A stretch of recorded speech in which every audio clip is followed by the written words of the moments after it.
and I got booted out. I got booted out. YouTube was like, "Girl, it's time to go." And I have no idea if it got saved. I did see people kind of like trickling in and out, but after I was booted out, I went to see if the video was like stored in my videos, and I didn't see anything for the live stream that I just did. So I'm essentially going to start everything over from scratch, and hopefully I can get through this in its entirety without being booted out. Because I think that the only way for me to be able to kind of go back to this and like rewatch it is if I fully complete it, like end it. Um, yeah. So, um, yeah. And now I'm looking at it, I'm like, how do I get out of this thing?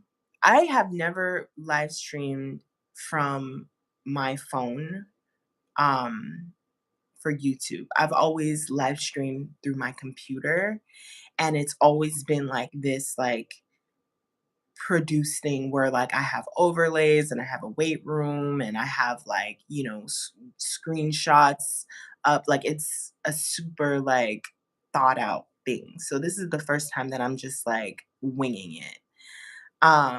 And I kind of like it, but it's also kind of scary.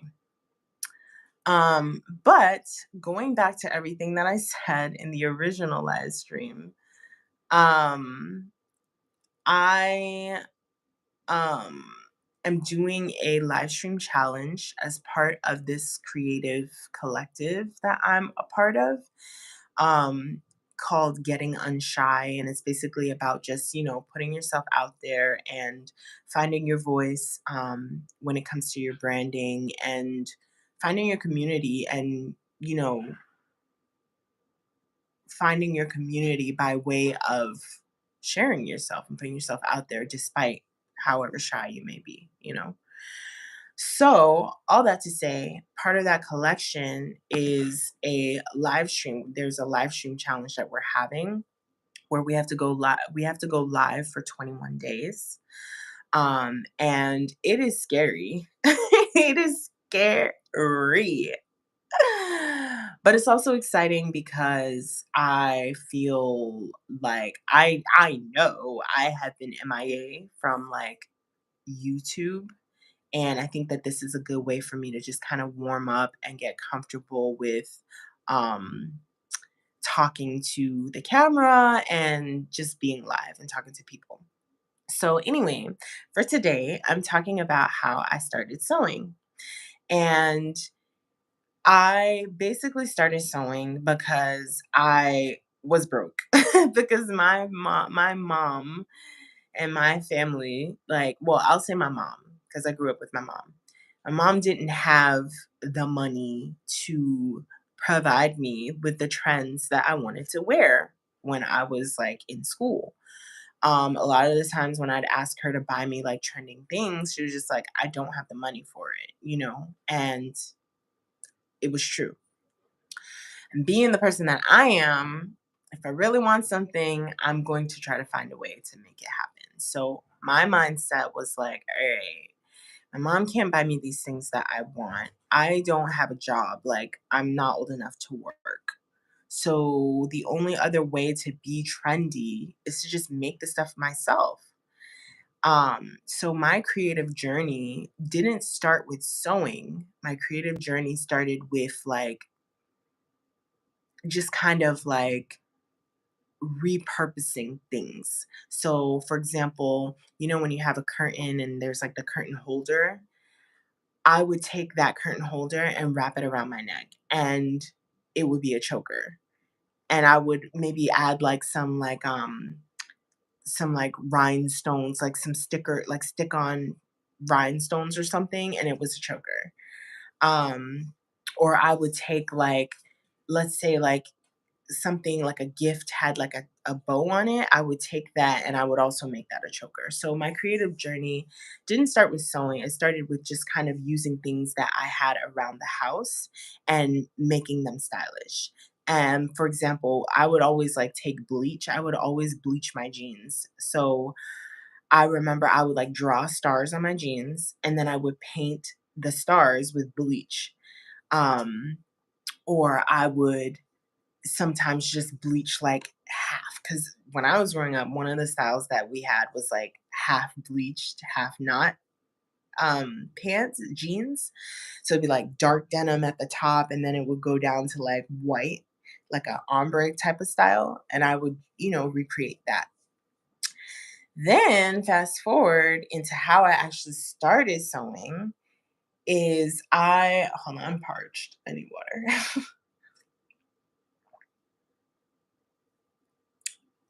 So my sewing journey, like actual sewing journey, started in high school. I went to an art high school, and I don't know if you're familiar with an art high school and how it works, but like at an art high school, it's kind of like college where you or at least you know what, I'm gonna speak for my art high school because maybe it's different for different people. Like maybe different art high schools work differently. But the school that I went to was kind of set up like college where you have your major and your goal is to really thrive in your major. Like, yes, you're taking other classes that support your major and other classes that are just like general curriculum, like your math and your science or whatever. But your main goal is to do really well in your major. So, like, let's say if you're failing in math and you're failing in Spanish, but your music theory class and your vocal ensemble class, you're doing well, then you have a good chance of still being able to stay in school. So, all that to say, I went to art high school, and in the art high school, I was a vocal major, which means I studied music, right? The other majors at the art high school was theater, um, theater, and then visual art, which was like painting or like whatever, or even like fashion. So in my high school, they said, we're having a fashion show, and no matter what major you are, you can participate. And I was like, oh my gosh, like, this is for me. So I was like, okay. So I started like designing stuff. I started drawing some designs for what I wanted to make for the fashion show. And the thing too, I didn't mention this, so let me go back and quickly mention it. I I so even though my like creative journey started with me just kind of taking things from around the house and making them wearable, before that, before I actually started doing that, I started off like fashion designing, like drawing pieces because my uncle, shout out to Uncle Sherlock, um he for my birthday, I think it was like my ninth birthday. I was really young. For my birthday, he gave me this stencil that had three different models and they all had different poses. And the idea was that you take the stencil, you put it on paper, and you trace the model, right? And after you trace it, it's just an outline of like the body. And then you can draw on the clothes onto the model, the outline. That's how I started designing clothes. And mind you, I was probably like 8 or 9. I was really young. And I would trace it out and I would just like I remember at the time Jet magazine was like a thing. And I remember I would go through Jet magazine and I would just look at the fashion and then I would like try to draw the fashion onto those outlines that I had just traced from the stencil. So that's where like fashion, like me actually applying myself to fashion started, as far as I can remember. Now, fast forward to high school, they tell us, okay, we're gonna have a fashion show. Any major can participate. And mind you, this is my first fashion show. I didn't know like it was unthought of to me. Like, I didn't think about cohesiveness. I didn't think like, okay, when you have a fashion show and you have a collection, the collection should be cohesive. There should be like a linear theme across all the pieces that you create, right? I didn't know that. I was just thinking like, oh, it's a fashion show. I get to make whatever I want. So I had these designs and I went to my aunt who was a seamstress like for all her life. And I went to her and I said, Aunt Ina, like, I have these designs. My school is having a fashion show and I want to make these clothes, but I don't know how to sew. And up until now, my sense of, you know, being a seamstress was with a hot glue gun. Sincerely, was with a hot glue gun. If I like, yeah, if I wasn't, I would either staple things together. I remember that. I would staple things together. Sometimes I would hand sew them, and other times I would hot glue them. And I knew though, I was like, if this is like a high school fashion show, I cannot be hot gluing clothes and have people like walking down the runway with like hot glued seams and stuff because God forbid something goes wrong, it's a wrap. So I asked my aunt, I was like, "Can you like show me how to sew?" And she taught me the basics. And I'm so grateful. I will be forever grateful to my aunt Ina. She sat me down. She taught me like, this is a straight stitch, this is a zigzag stitch. You start off the stitch by back stitching. She taught me how to thread the machine, how to thread the bobbin, how to load it. And she said, "Okay, you know what you're gonna do? I'm gonna leave you to it." And I created my pieces. And as far as I can remember, there were like four. I think there were like four outfits that I had. So one outfit was like a two piece. It was a tube top, and then it was like a skirt. And the tube top was made with like satin fabric, and the tube top had like at the bottom of the tube top, I sewed like a long rectangular piece of fabric. And the idea with that was like the rectangular piece of fabric at the bottom of the tube top, you're supposed to take it and wrap it around your neck. So basically, it looked like you had a scarf and a tube top that were matching, but the gag was that the scarf was built into the tube top, right? That was the top part, and then the skirt was like a mini skirt. I think it was like a satin blue, like a royal blue, and it had a ruffle. Like the bottom was like a whole ruffle. So that was one outfit. Another outfit was like a dress. It was a maxi dress and it had like a sweetheart neckline. And then I made like a bow, like a big statement piece bow that went around the model's waist. And I'm not gonna lie, that one, I didn't actually sew that. Like that one, I remember having my model and literally like wrapping the fabric around her body and just hand sewing it. Like I think I like sewed that dress onto her body the day of the fashion show, because I was like short of pieces or something like that. So there was that. Then the final thing that I can remember, I feel like I had four pieces, but I'm really only remembering like three. But the final thing then was like a two piece and it was an upcycle. So it was a hoodie that I had. It was like this neon blue hoodie. And what I did was I cut it down the center and I sewed in a neon yellow zipper. So it was like this really like vibrant type of piece. And then on the back, I like hand stitched some like felt letters. Like it said something. I don't remember what it was, but it was on the back. That was the top. And then the bottom, I took like this gray, I remember it was like a gray knit fabric midi skirt, and I cut it into like four panels. And then I reattached the panels with like these giant safety pins, like all around. And now I think about it, I'm like, I loved that skirt. That was really cute.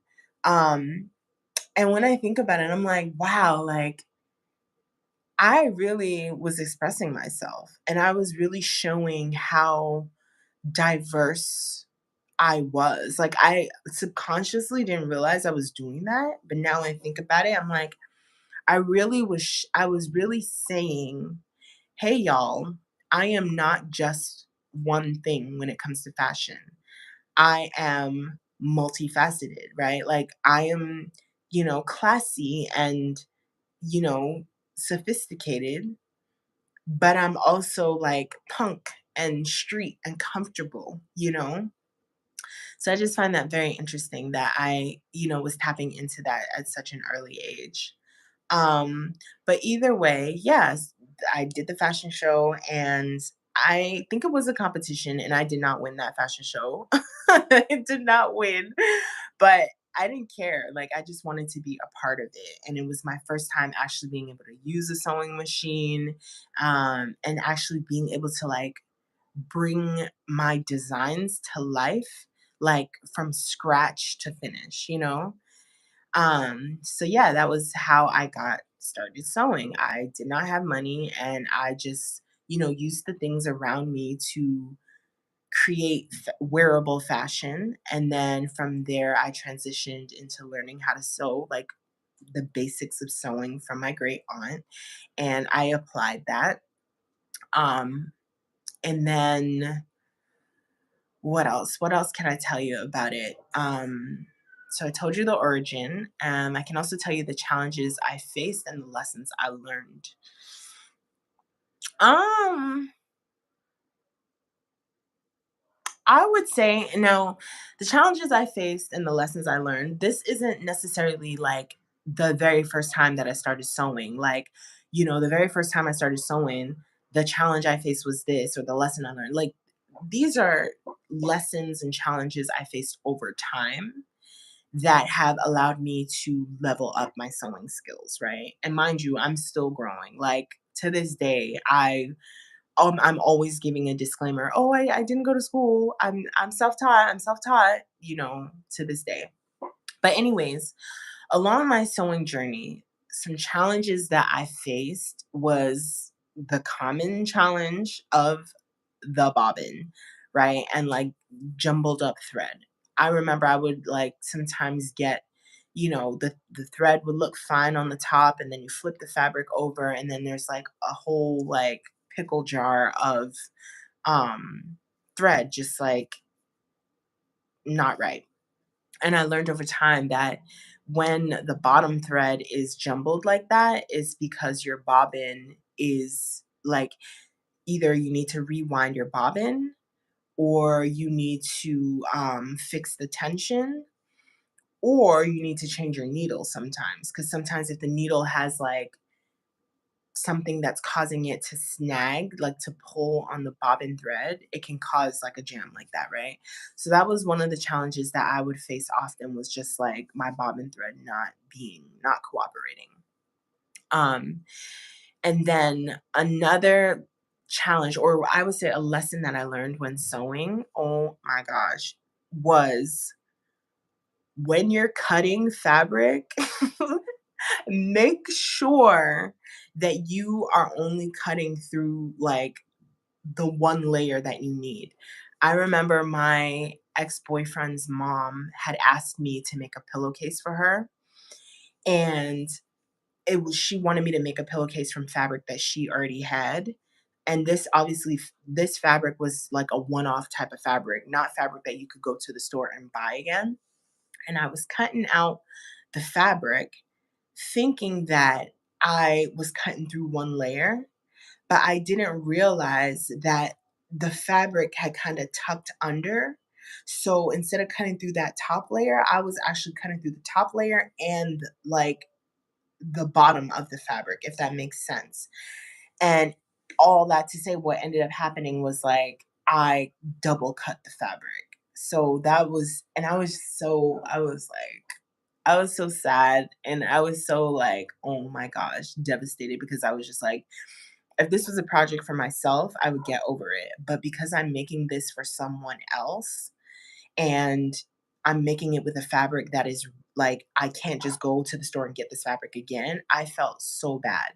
So that was definitely a lesson I learned in sewing. Like, definitely when you're cutting stuff, like, make sure that there's nothing under your fabric because you run the risk of cutting whatever is under your fabric? Um, what else have I learned? Um, I learned like the importance of cutting, like creating like little snippets. So when you're like working with curves and stuff, like for example, if you're like sewing like a bucket hat, because it's curved, if you like create slashes in the curve around the curve, it makes it more flexible and easy for you to be able to fully sew the curve and like comfortably sew the curve. Um, what else did I learn? I learned the importance of going slow because I've broken a needle. I've broken a needle or three in my day. Um, and and I also once like sewed my finger. That was not fun. That was not fun. I sewed my finger. Um, and a part of me, as painful as it was to sew my finger, a part of me was like, man, I made it. Like, if I sewed my finger, that means I've been initiated. Like, I'm in, you know? Um, but yeah. So that is really it. Like I said, this is a 21-day live stream challenge. So I will be back again tomorrow, talking about something else or perhaps showing something. Um, and hopefully I can figure out how to do it through my computer because I would like to have a little bit more professionalism in terms of what I can show you guys. But yeah, that's it for today. Thank you for joining me, and I'm excited to share more, and I'm excited to grow in this process and get more comfortable with it. And that's it. Thank you for watching. Ciao.